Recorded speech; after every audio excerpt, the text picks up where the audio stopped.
Whereas I would question a lot of men out there, quite frankly. Tracy, I can't believe what I just heard you say. There's a reason that women live longer, Mark. Let me tell you. It is because we are stronger and we are happier at the end of the day than most men. And that is factual, and you know it.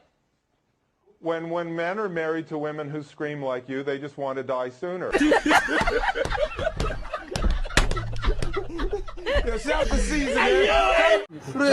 لعكن هديك الوله أو بالله أو طلع أنت كود بيشو كدلو وعشان تقرأ عاصية أفريت ومبرا يولسها أفريت ومبري وأكو صورة يا قلنا بأنتاقات أكو صورة يا ميل بأكو صورة يا قلنا أنتاقات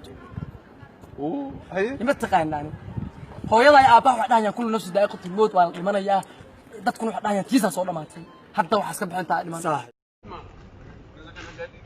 Hey, vamos.